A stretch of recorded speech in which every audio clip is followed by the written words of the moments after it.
Some multiple missing persons cases. Sherilyn and Bobby Jamison. Chenault said she wasn't sure what to make of the call. Cults, I don't know. Cults are out there. They usually just refute it outright. No, it just sounds... Hey, Baldy, over here! Part of the cult when it comes to cult cases. Yeah. And then all of a sudden the case is full. A 1993 article from the Oklahoma stated that if you...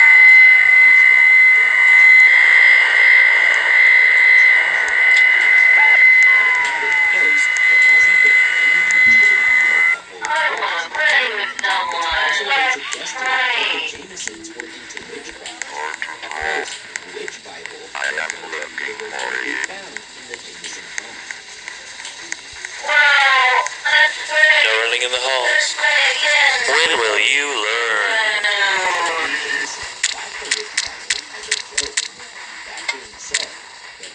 Looks like it's sweeping time. Gotta sweep, sweep, sweep. Additionally, mysterious graffiti. I wanna play with someone. Let's play. This area, witches don't like their black. Hey, Baldy, over here. Wow, let's play. Let's play again. Sometime soon. Congratulations! You wrote all 7 notebooks. Now all you need to do is...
The main evidence of strange behavior was the aforementioned security tape where the two Jamison parents appeared to be in a, quote, trance-like state, end quote. The Jamisons reportedly claimed to have 2 to 4 ghosts.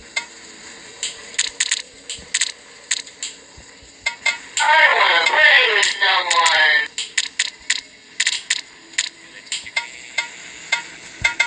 Let's play.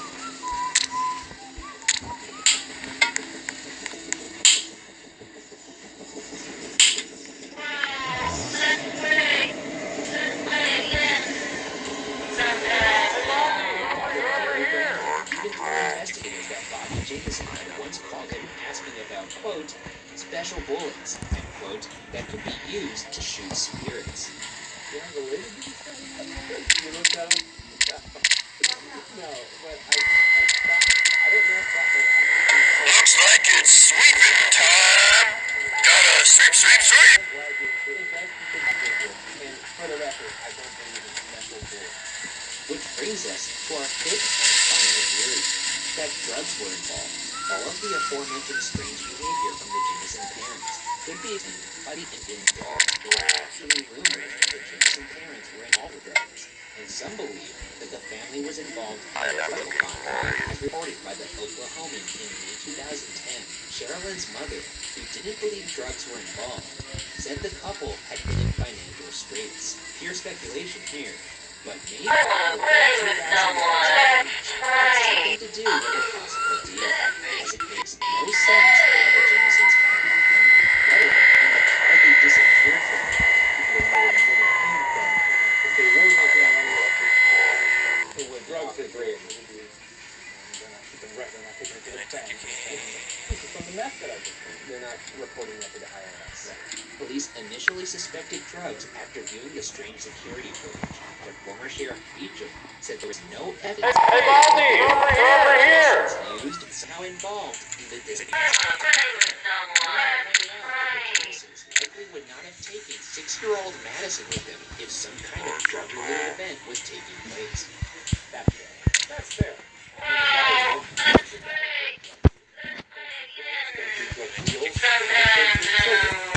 Baldy, over here! In this case, I think I've come to some kind of logical conclusion. Would it be easy, though, for them to cover up the evidence of their involvement with drugs? What if they're going through this thing? Maybe the person was like, I'm not doing this. Hurt. So, instead, I'm going to throw out the rules. Wrap my head around the cash being left there, and then the daughter being there. That doesn't make any sense. Maybe the person didn't know. But they're going to drug deal. Looks like it's sweeping time. Gotta sweep, sweep, sweep. They didn't put the cash in it. They hand it over. The guy opens it up and is like, where's the cash? Wow, that's great. Run into the woods. Sheriff Beecham said that there were no suspects in the case. While investigating the disappearance, Beecham was quoted as saying, "A lot of investigators would love to have as many leads as we do. The problem is that they point in so many different directions, and perhaps one day those leads will point in one clear direction. But for now, the case remains unsolved."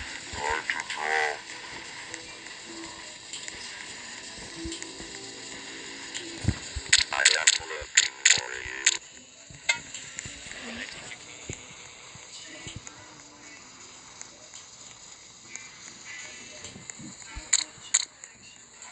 Hey, Baldy, over here.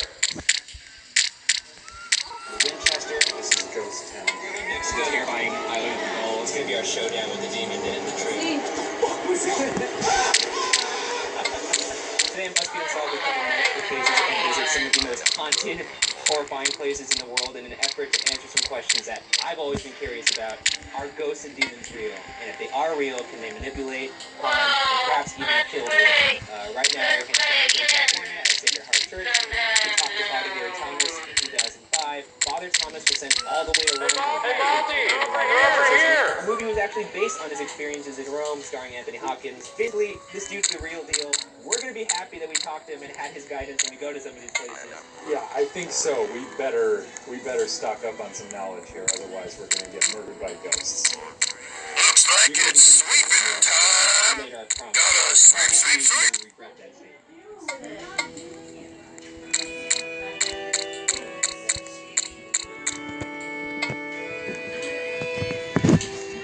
First off, thank you for meeting with us, Father Thomas. We've got a lot about you. Hey, Baldy, over here. How many exorcisms have you performed over your career? Formal exorcisms I've probably performed 50 to 75 in 10 years. What is the difference between a ghost and a demon? A ghost would refer to a disembodied human soul. A demon is a preternatural angelic creature that rebelled against God. It's not human. No, it's not. Their life is dying.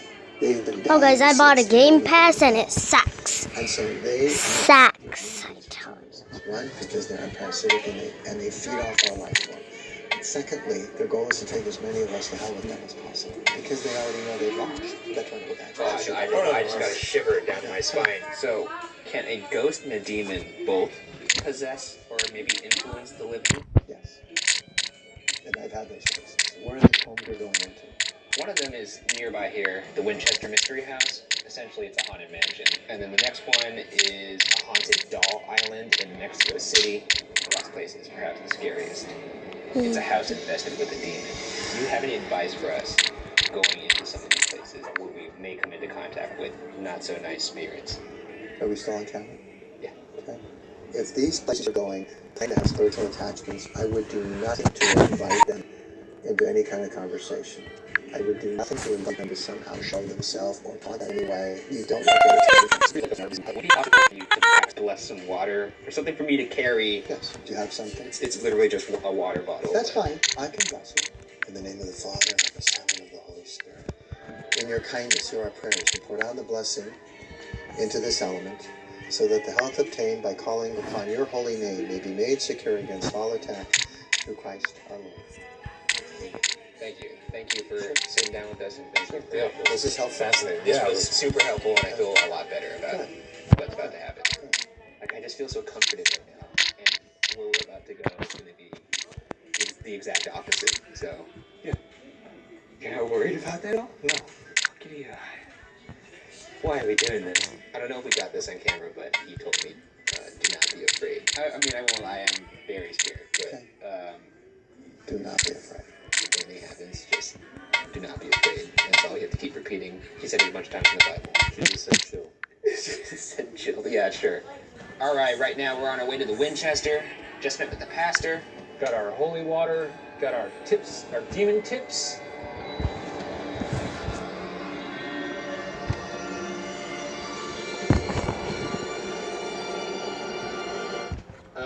This looks like Disneyland. I wouldn't be surprised if they got cotton candy in there. Yuck it up, man. Yuck it up. You're really enjoying this, but when the lights go off, this may be a little different. This is beautiful.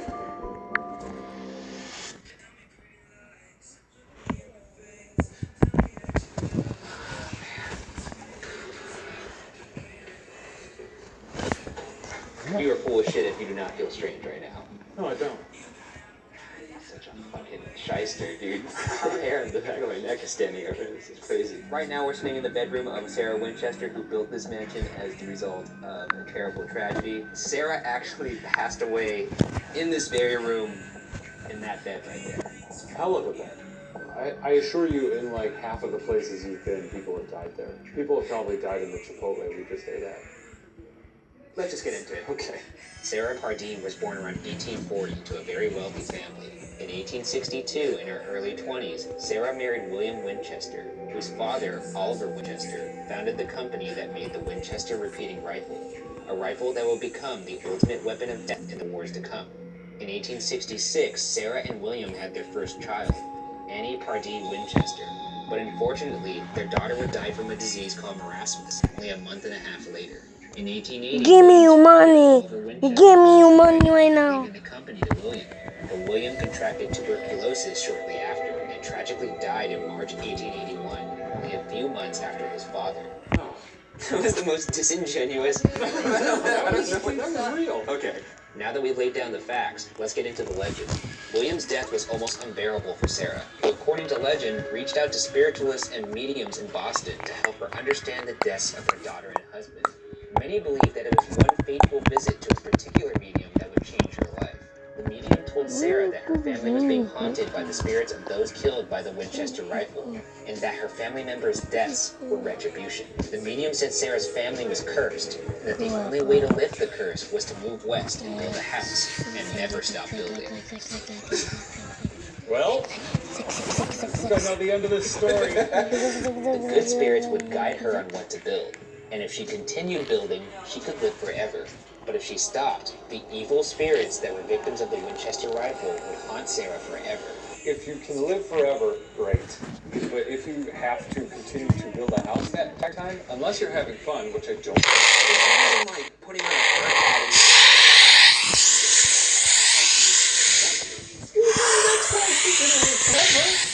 She found a loophole. I won't argue that your logic is flawed. I just hate it because it's detrimental to my argument. It's fine. Needless to say, Sarah followed the medium's advice and moved west, where she built an 8-room farmhouse in San Jose.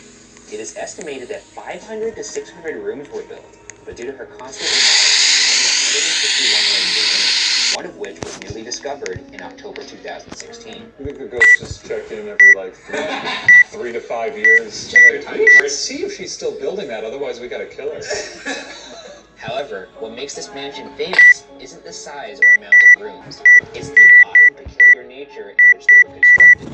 It was built this way in an effort to confuse the evil spirits that were haunting and following Sarah. Walkways are narrow and twist and turn around the mansion. There are stairs that lead to the ceiling and doors that open into brick walls.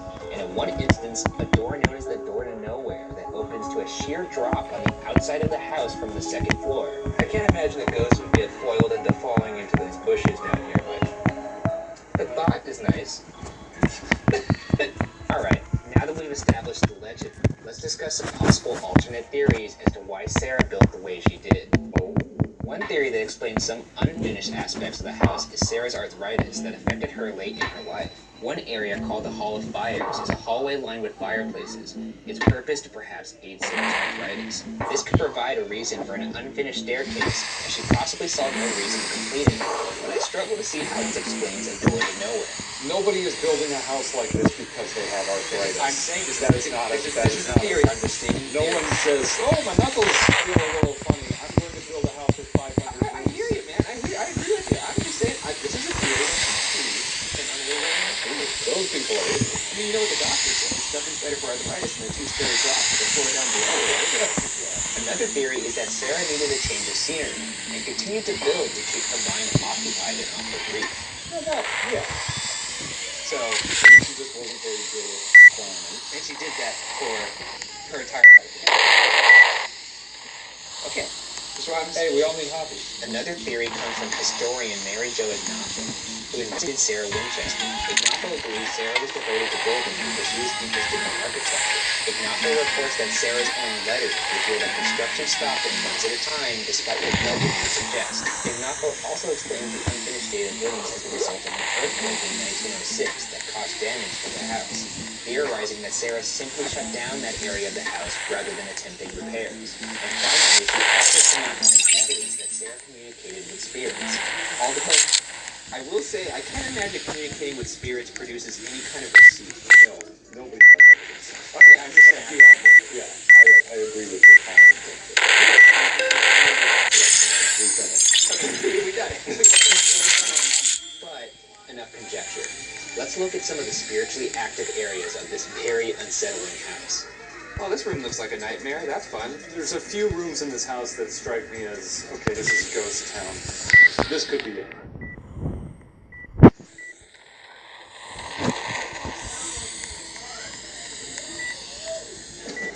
Oops.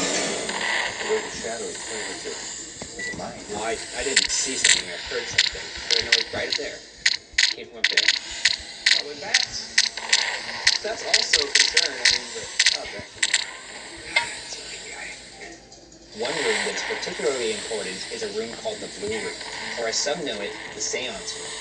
A room where Sarah would allegedly communicate with the good spirits on a nightly basis for building guidance. The room has 3 entrances and one door that is like a trapdoor dropping into the kitchen down below. And not surprisingly, this is one of the most active rooms in the house, with reports of organ music being heard, cold spots, and people experiencing dizziness. What is this thing doing? It's making noises.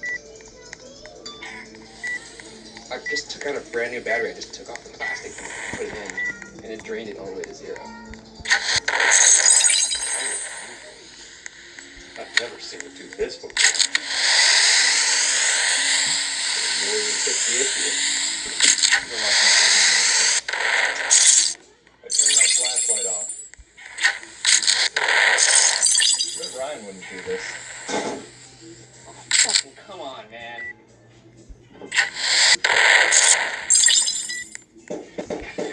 I knew they did. The house as a whole has reports of hearing breathing, footsteps, hearing screams and screaming.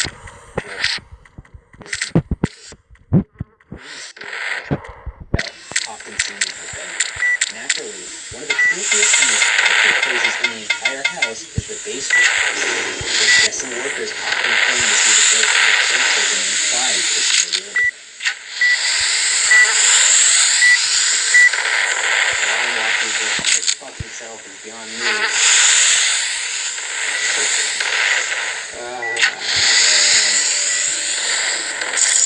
Again, this is a recurring ghost is seen.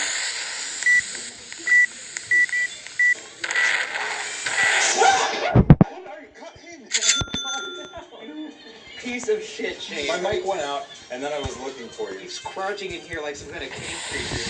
And then all I did was I went, Oh yeah, I was just saying hello. You're looking for him off grunting like there's no way. you almost did. Never did.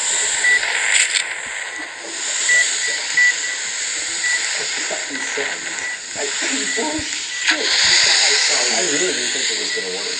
Sarah seemingly lived a life of solitude. She reportedly wore a dark veil at almost all times the mask her appearance, and in 1922, Sarah died of sleep. In the end, the question is, was this just the result of a woman's overfeeding?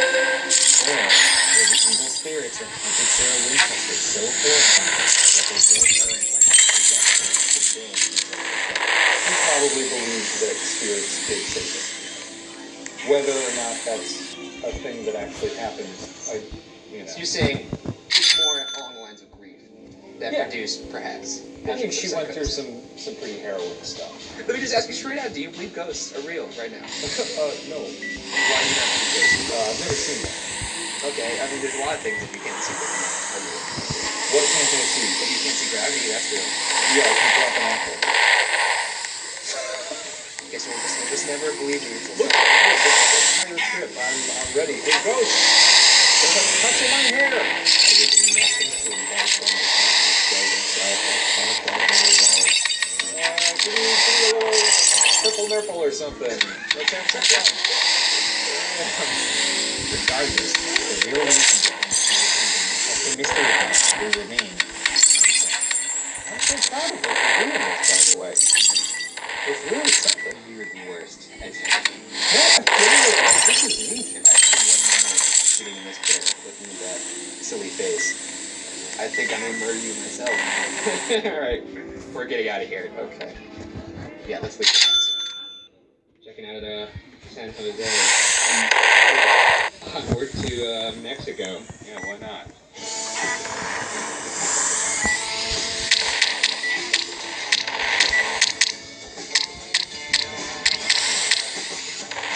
So we're going to Mexico, so that's pretty cool. We don't have to go to our next horrible place until tomorrow, so I think we're going to enjoy the city a little bit tonight.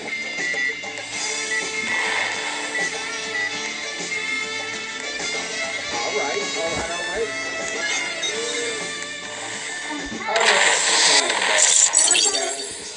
This mirror literally has blood dripping from it. No.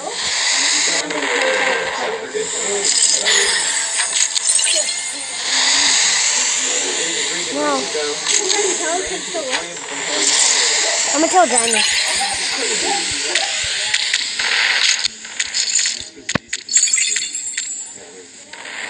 Shame we're on our way to a nightmare. You're on your way to a nightmare. I'm on my way to a nice retreat. Okay, we'll see.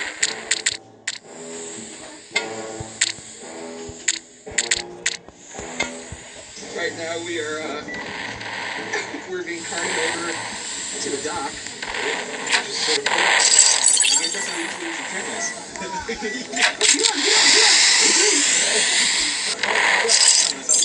Two bike trolley collision right there. So, I'm actually not quite sure where we are, but This is go. That's what people use to say on their way to their death. So we survived our little trolley over here. We're joined by Pepe from Busby, Mexico. Hola, amigos. Right now we're in Mexico City in New York. Heading to our next location, the terrifying Island of the Dolls. This is a mistake. Oh yeah, there's also a thunderstorm about to roll in, so that's fine. But he looks fine. Look at the kid's fine. And now I feel like a big weenie. You are a big weenie.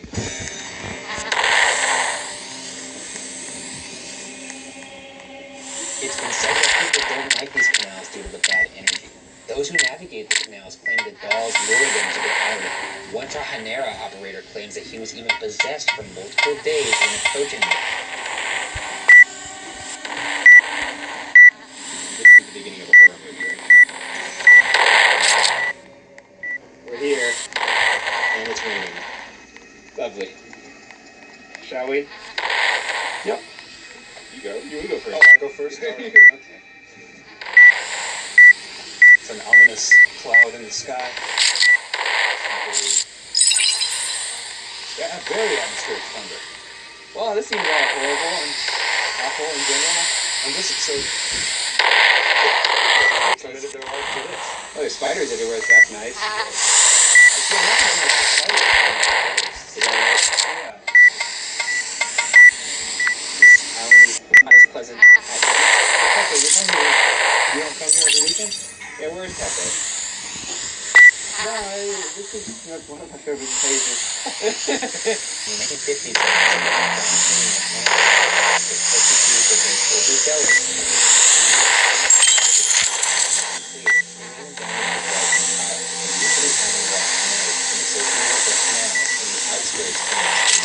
The island we're sitting on is a chinampa, a man-made floating garden engineered by the Aztecs centuries ago. Probably before the So you listen to having yeah, definitely. Oh, monkey. No, I thought I got big enough to There's a lot of Julian lived on this island in isolation, and the story goes that he discovered the body of a young girl off the shore of the island. Julian was reportedly become with grief due to the fact that he could not save his little girl. Legend has it that shortly after her body emerged, a doll appeared where her body was. I don't even know how deep this water is.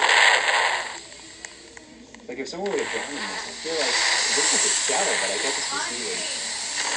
Yeah, this is Yep. Oh, where's the predator? Oh, fuck, it's fighting. Julian thought the doll probably belonged to the girl, and he ended up on the screen with her. His reasons for doing this vary depending on who's telling the story. Some believe he did this to honor the little girl's spirit. Others believe he did this to appease the spirit and protect himself from the demons. Another variation is that he hung the doll to protect the girl's spirit from demons in the dark. Whatever the reason is, the girl's existence has never been officially confirmed. Okay. Which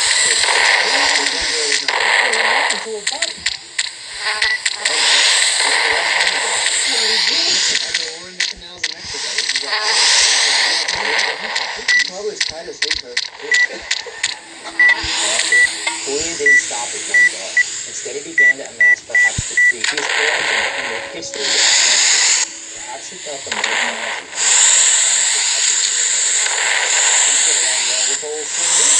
Once you say that, He does look like one mission to appease the ghost. he's more protective. He doesn't want to die. He is wearing a coverall vest. He would hunt for the lost dolls from the canals and trash near the island, bringing them up in whatever dilapidated condition he found them. And as his island grew, then new visitors would trade dolls for produce for him on the island. This is an extraordinarily bizarre story. The camera calls the dolls back.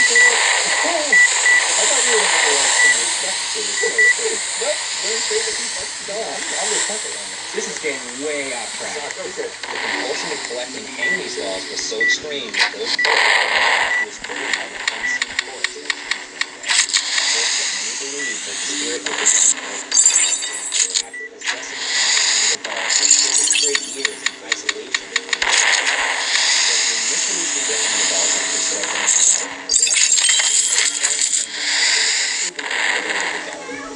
Anytime I get even with all these creeps, I just look to the monkey with the sunglasses. Let's get a great shot of that thing. those 50 years from just 2001, and the collection of dolls came to an abrupt end. Julian's nephew, Anastasio, came to the island to help Julian return to country. According to Anastasio, he left to work in the garden, and when he returned, he discovered the body of his uncle floating in the canal. What's notably chilling is the fact that Julian's body was found drowned in the same spot the girl was found. This is where it went down. Give me your money. Right here. Cool.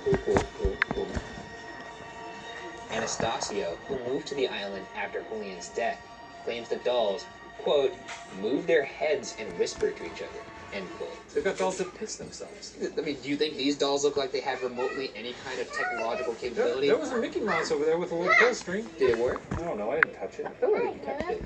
I didn't touch it. Oh god. Who do you think haunts this island? ¿Quién cree usted que esté en la isla?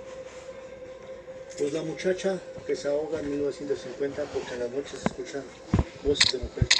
Y mi tío cuando estaba en vida caminaba con sus frenos y bastoncito a las 7. Is that a bed? Is that a guy? Wait, what? Should we poke it with a stick? Why don't you, Shane? You poke it with a stick.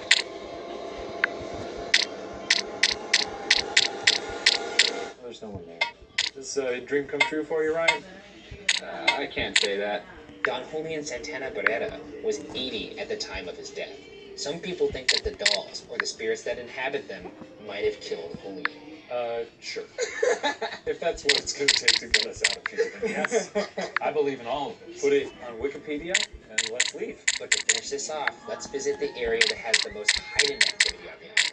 It's a shrine that Julian built inside a shed for his favorite dolls, including the original doll that Julian found all those years ago.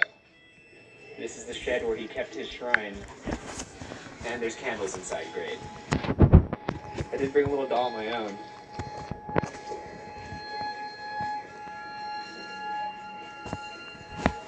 This seems like a good spot to leave it, right? Or should I put it in the lap of the original? This is a fucking nightmare. Oh man. There's the original right here. What? Where? The one that looked... Oh, what the fuck was that? Holy shit balls. I was just about to put the offering on the original doll and then... Holy shit, look at the spider coming out of it. Oh my god. Oh fuck. Yeah, these are fucking huge. Let's go. This is also his favorite doll right here. Okay, I don't care what his favorite... Fuck that. Let's go. There's cats right there. Oh, fuck me. There are spiders everywhere. Look at the size of that thing. I'm gonna go under. Okay. Things that are fun. We are leaving this island. I'm over here. Ah, fuck. Spiders. Spiders are the island. The spiders, not the dolls. Oh, they're everywhere. Jesus Christ, you just run into possessed dolls? Well, Toodaloo, Julian. Can't say it was pleasurable.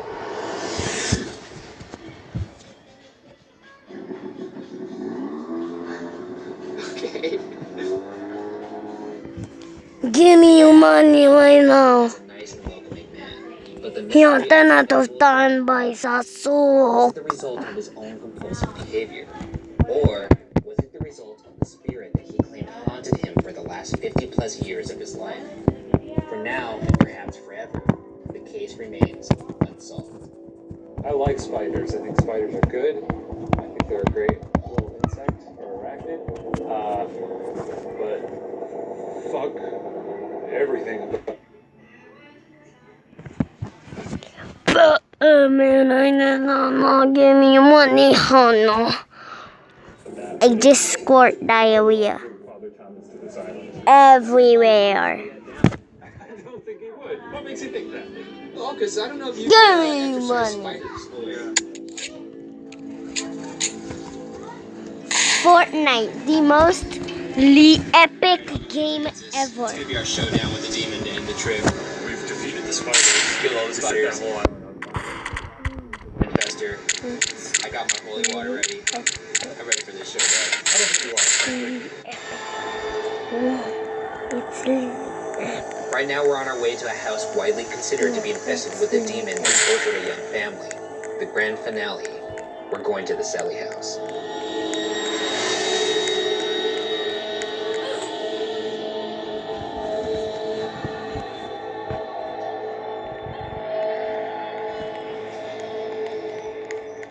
Everyone thinks feeling energy is bullshit, but you don't feel strange at all? Not even a little bit? No, not really. Oh shit, what up? I'm taking a selfie with some demons, yo! Hell yeah, what? Great. Gonna snap that.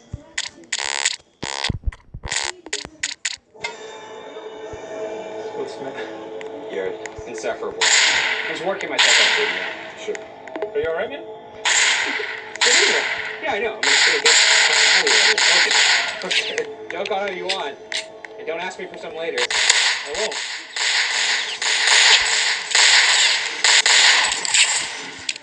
All they need is some WD-40. That will... Sure. You're really selling it, huh? Little baby. Yeah, this is nice. You know what's the place about taking the cats and their handles? I'm gonna wait. Let's just tell the story of this house. How about right now we're sitting in the living room of the Sally house. Our sleeping bags are right there. Because we foolishly plan on sleeping But here. I want to spend my money. I've lived my life by one adage. Don't fuck with demons. It's an adventure. You just love seeing you squirm. Let's just get into why this house is. Tell your spooky story. Located at 508 North 2nd Street in Atchison, Kansas, the Sally House is the ultimate haunted house and widely considered to be one of the most haunted places in America. This house has had 3 deaths in 1972, William True in 1918, and Agnes True in 1913. But while the deaths have perhaps added to the house's ghostly inhabitants, the real evil comes from something much different. Alright, I think he's here. We call the paranormal investigator over. Sure. Eric Hensbrook. Nice to meet you. I think this is all bullshit. Half of it is. Raw a little bit. I'm not thinking we should I would do nothing to invite them into any kind of conversation. We are. You're already I'll be standing in the background. While multiple residents of the Sally House have experienced paranormal activity, it wasn't until the 1990s when Deborah and Tony Pickman moved in that the activity was fully exposed. What follows is based on their first-hand account of what started as a small haunting and later developed.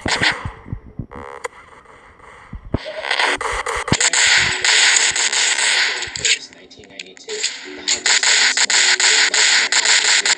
Their dog would bark incessantly as they came to the nursery, and their newborn baby would wake up. The Pickman's neighbor could see the nursery window from her house, and eventually asked Deborah why she kept the light on in the nursery all night long with the baby sleeping in. This question came as an icy shock to Deborah, as she always turned the light off with her.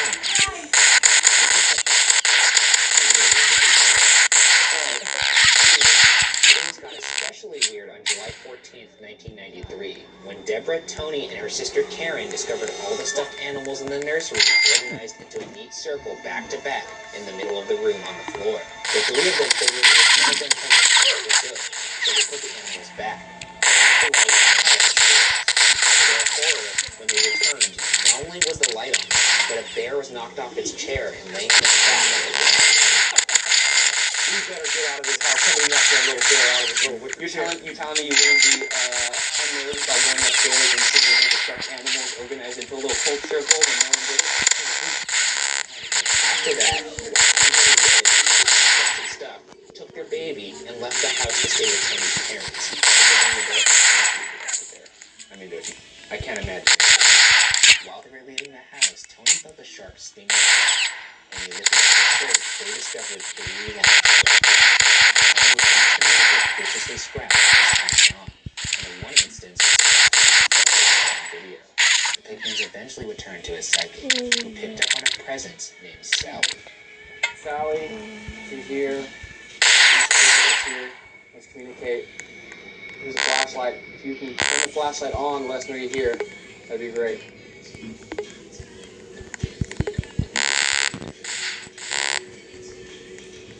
It's a little funky. According to Deborah Pickman, on the morning of October 31st, 1993, Tony went to grab a glass of orange juice in the kitchen. He saw a little girl in her All right.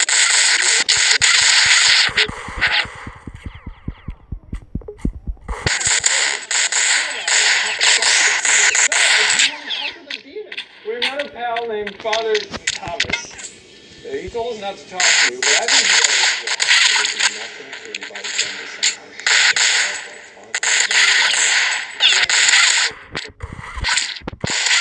You're fucking crazy, Shane. If you don't like us, turn it on.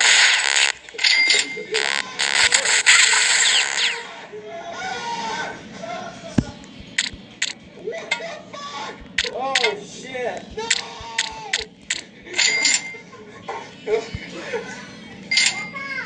Where's my holy one? Where's my holy one? If you actually don't like us, just turn it off. I don't hear you. I don't think we're going back out again. Frankly, I do think they don't.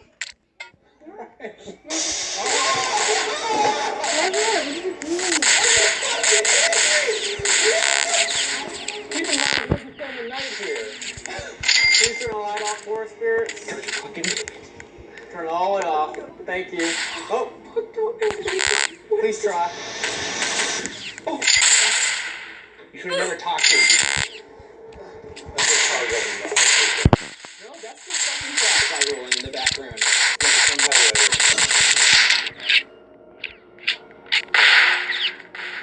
It's a flashlight, it rolls, it's cylindrical. They shouldn't roll back and forth like What? that. You should have never talked to it, dude. What is wrong with you? It may be a curious coincidence. A former resident of the house before the Pickman said, quote, "My dad was violent. She had an imaginary friend, Sally. I would scold her for something, but she would come back and tell me, I didn't do that, Sally did. Or Sally told me that. And 11-years after they moved out of the house, my daughter identified it as her imaginary friend before she died. Don't be afraid, don't be afraid, don't be afraid, don't be afraid, don't be afraid. Hey, just sit down, it's fine. I'll take it, don't hurt your... I'm just sure. We don't know how to explain that. Maybe it's just, flashlights are funny like that. The Pickmans also reported fires that would start on their own.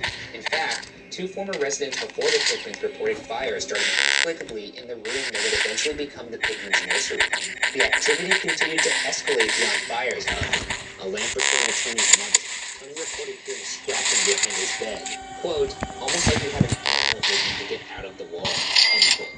And in one instance, Sally appeared in the room and grabbed Tony's wrist, turning dark red finger marks into his arm.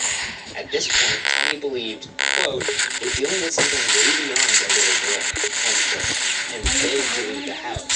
Yet Deborah, who at this point never witnessed anything alarming, didn't share the same desire. This is the 90s. People had, video recorders.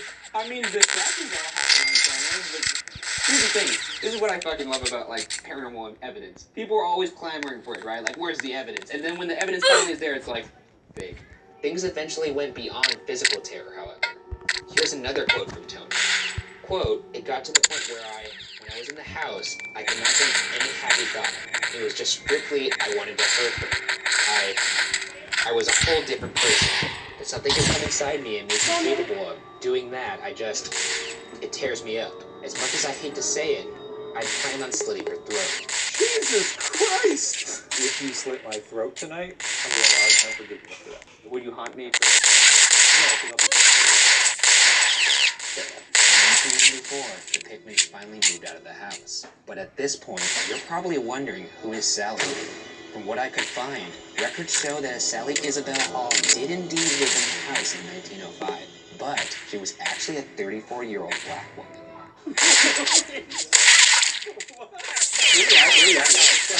While this may seem damning at first, the implications of this are actually if there was in fact never a girl named Sally who did this, then who or what is this alleged spirit who then reflects as a little girl named Sally? That question led me to this presences or demons were allegedly present themselves as humans that are physically or in some cases,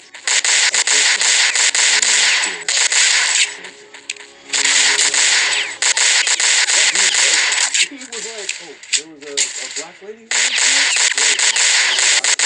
here? Well, What about a little white girl? A little blonde one. I'll give a pig tag. Don't fuck that demon. He's whitewashing the history of this house. He's exactly what's wrong with Hollywood. Demon don't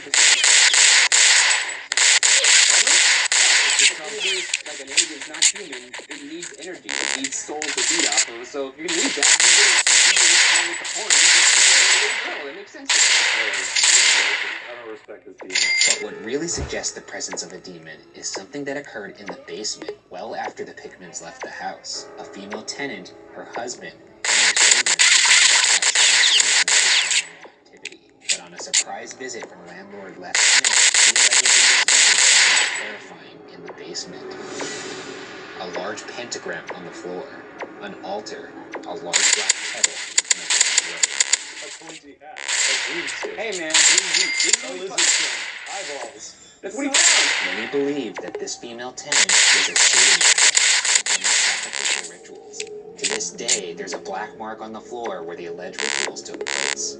Consequently, many believe the demon lives in this basement, specifically in the hole in the wall, which brings me back to something Father Thomas told I was reading about infestation where a demon will just take hold of a house. So if that family was involved in a satanic cult and they were doing other kinds of rituals and spells that are part of the cult, it would not at all surprise me if there was something demonic with that, because that's where that basically open the portal. Absolutely.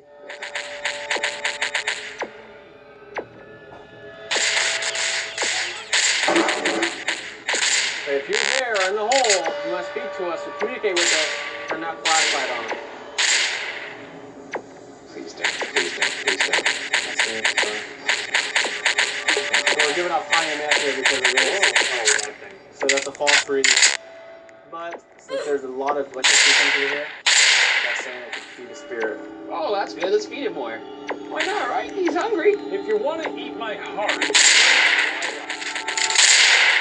I think the demon's awake. Pentagram. If you want to eat my heart, you want to eat Ryan's heart. Stop putting in your shit. Our old pal Ryan Bergard, talking steel. Oh, the lights on, Ryan. Demon, turn it off, please.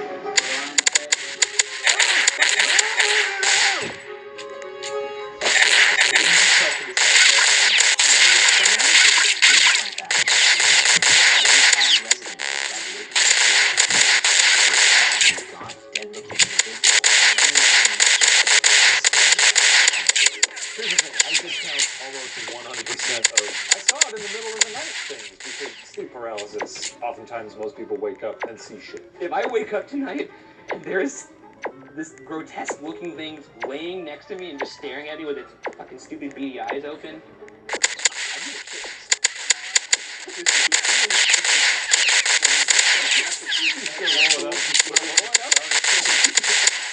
My big fucking poo-boo.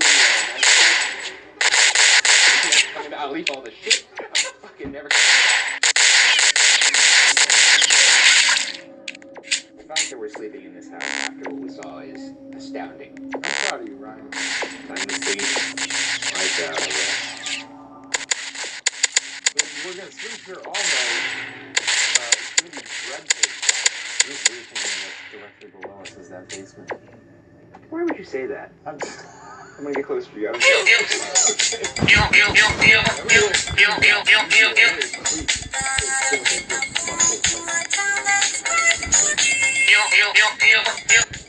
thought I saw something move out of the corner of my eye. I will stay in this house till 5 a.m. If I sleep, I sleep. If I don't, I don't. I think it would be a sleepful night for me if it weren't for you. Oh, the light went out outside. Did you turn that out? No. Yeah, you did. I didn't. No. No. Weird. Nope. I'm man enough to admit this is not happening tonight. I can't. It's not happening ever. It's not happening ever. Okay, man. Look, Okay. it's okay.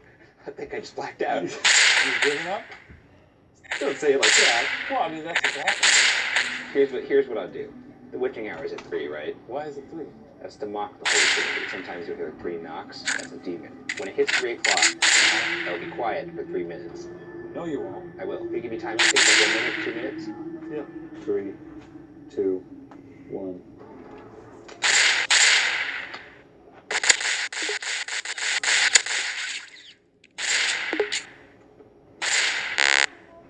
That's a minute.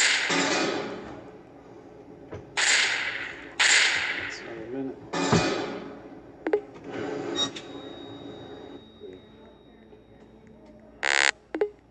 Oh, thank you, Jesus Christ. Are you freaking out? Yeah. The wave of relief that just sweeping over my body. There's a part of me right now that feels foolish for getting up. But are you trying to convince me to stay in here? Well, no, I just think it's silly to just give up at the last minute, but whatever. No big deal. Look, we made up your mind. We're done. You don't have it in you. Stop saying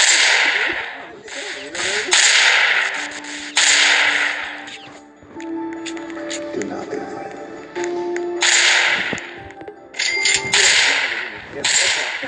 Let's go. All right. Fuck you. I hope you're fucking looking at this now, motherfucker. Did you just call the demon a motherfucker? I don't give a shit now. I'm gone. I got my laptop, I got my holy water, I got the cards I need here. Peace out, bitch. And a single part of me feels bad about leaving. Go fuck yourself, Sally House. You were truly awful. And I hate you.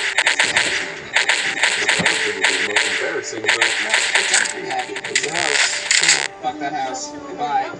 In the end, it's up for debate on what haunts the Sally house. The Pikmin seem to believe it's a demon. In my opinion, nothing I've experienced is supposed to kill.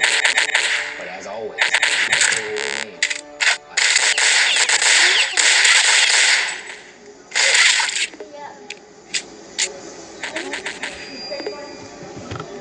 Alright. Daniel's just shooting me for fun. Daniel's just killing me for fun now.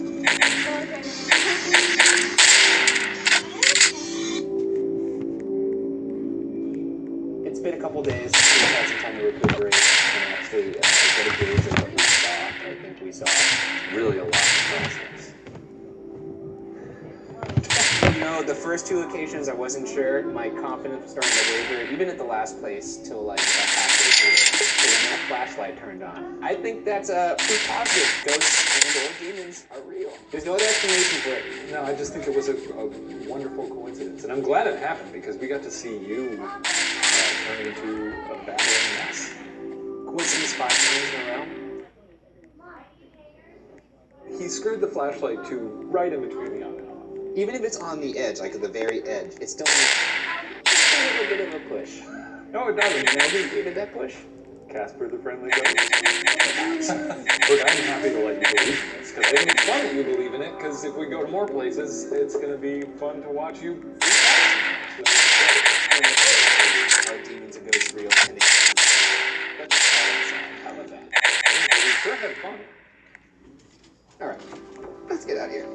Finish my beer, Yeah, actually. finish your beer.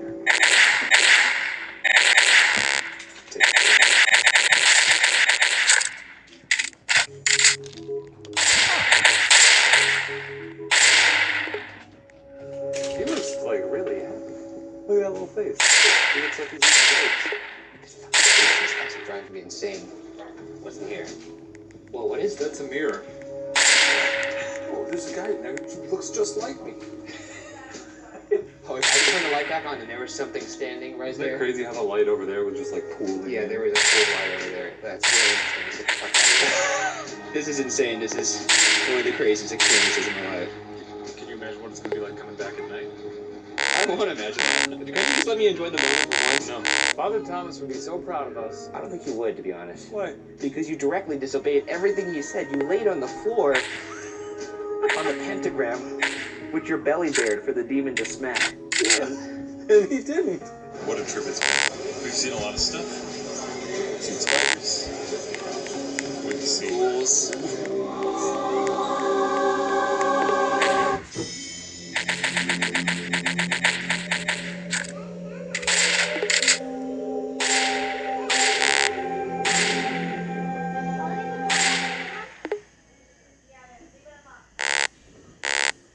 Discussed a case of demonic possession so chilling and controversial that it actually became the movie The Exorcism of Emily Rose. What follows is the true story that inspired that, The Exorcism of Annalise Michel.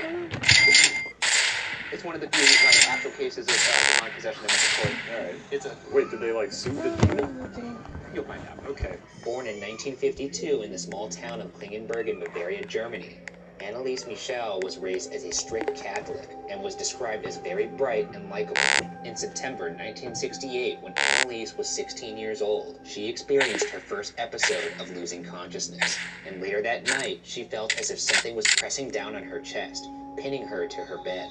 11 months later, in August 1969, a similar event occurred, and her mother took Annalise to their family doctor, Dr. Vogt, and a neurologist, Dr. Luthi, who examined her and even ran an EEG, a brain scan, but found nothing wrong. They hypothesized that it could possibly be a form of seizure. Over the next 3 years, Annalise would have 2 more similar episodes and was prescribed 2 medications, an anticonvulsant medication and an anti-seizure medication called Dilantin. On both occasions, an EEG would come back normal, with some minor irregular patterns, but nothing that would definitively explain her symptoms. What year was this? This was in 1969. Okay, I'm fine with that so far. That sounds real. Little spiders in me.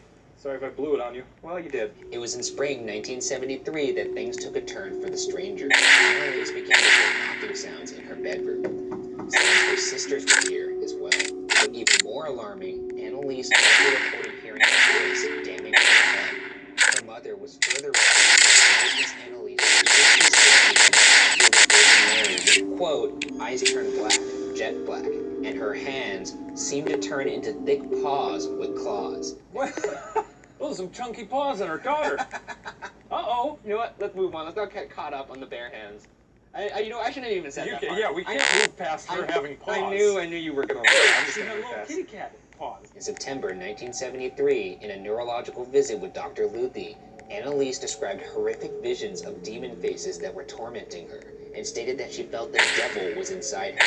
She also reported smelling something that had the aroma of burnt feces, a stench that many around her would report smelling at later times. Why do all these people know what burnt feces smells like? Well, I can imagine it just smells like feces Like with a shit on fire? little smokier. See what you get? This is what you get. Yes, sick of. Around this time, Annalise's mother described these strange occurrences to Dr. Luthi, who, according to Mrs. Michel, advised them to consult a Jesuit, a claim that Dr. Luthi would later deny. Yeah, it's a bad doctor. Yeah, if he said that, Don't go see it. that's fucked up, right?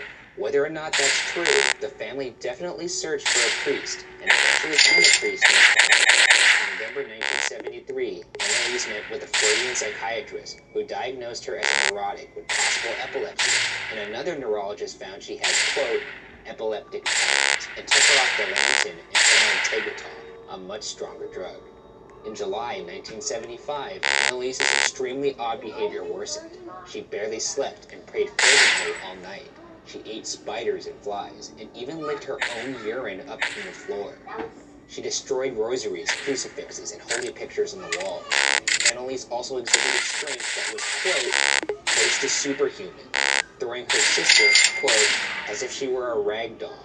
And incredibly, was observed effortlessly squeezing an apple with one hand until, quote, fragments exploded throughout the room. I bet I could squeeze an apple till it exploded. $50 million you couldn't. Here we go. I mean, this is Germany. This is before preservatives. You hear that in the distance? It's the excuse train. Wait for it. Your folks did right. But now you can't just see two hands. What? She definitely used two hands. You said one hand. But still, that's not like an amazing metric. A priest named Father Rodowit, a man considered an expert on exorcisms by his peers, reported that he was convinced that Annalise was possessed. And after deliberation with the bishop, an exorcism of Annalise was formally approved. It was to be carried out by a priest named Father Wren. On September 24th, 1975, the first exorcism rite was performed. Father Wren's allowed some of the exorcism sessions to be recorded, and 42 audio recordings of the exorcisms were made in total. I'm going to play some clips from those recordings, but fair warning, these recordings are perhaps the most disturbing pieces of audio I've ever heard.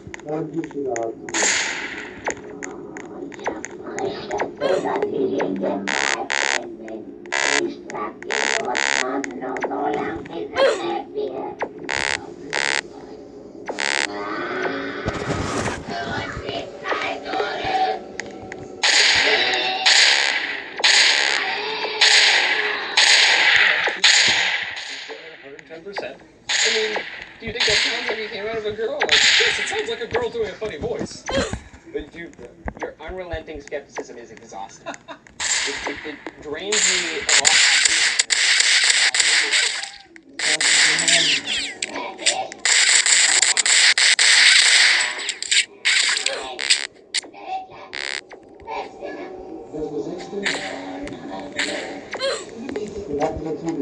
That's not. Well, yeah!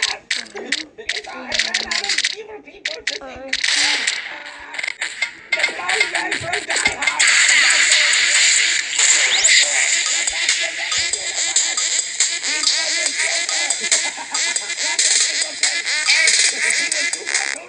You had your fun, Yeah, I've had my fun. Okay.